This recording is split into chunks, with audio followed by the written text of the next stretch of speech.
Good morning, friends. Welcome to Dr. PM Times. This is Dr. Murugesan.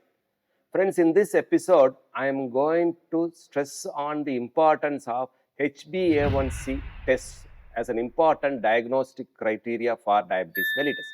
This, I will say, is even superior to the fasting or postprandial blood sugar levels in the sense the advantages of HbA1c over the blood glucose levels are, number one, the HbA1c level is an indicator of past 2 to 3 month blood sugar level. So, the control of blood sugar in such a patient while giving treatment to them over last 2 to 3 months can be easily assessed. It is thus helpful for us whether to continue with the same drugs, whether the prognosis is good, whether the patient is improving with treatment, in the sense the HbA1c that is diagnosed earlier, that is investigated earlier, say if it is 8%, if it drops to 7%, 6.5% gradually, that means the treatment is going on in the right direction.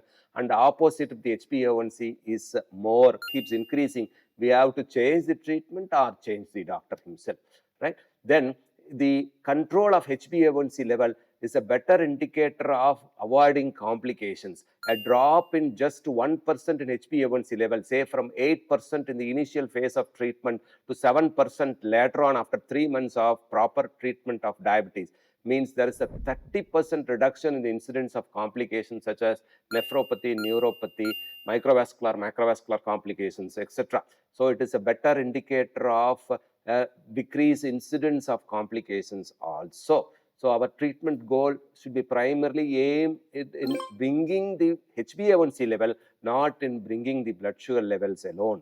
Then it is practically easy because you don't need a fasting sample to assess the HbA1c level. HbA1c level can be taken at any point of time or day, and your routine physical activity, your food intake, or other acute factors such as stress, emotions will not affect the HbA1c levels, whereas the blood sugar level is affected by all these factors, whether you are exercising and taking the level, whether you are taking without proper sleep prior, whether you are coming in for estimation after a stressful event at home, all these will affect the blood sugar level, but they won't affect the HbA1c level.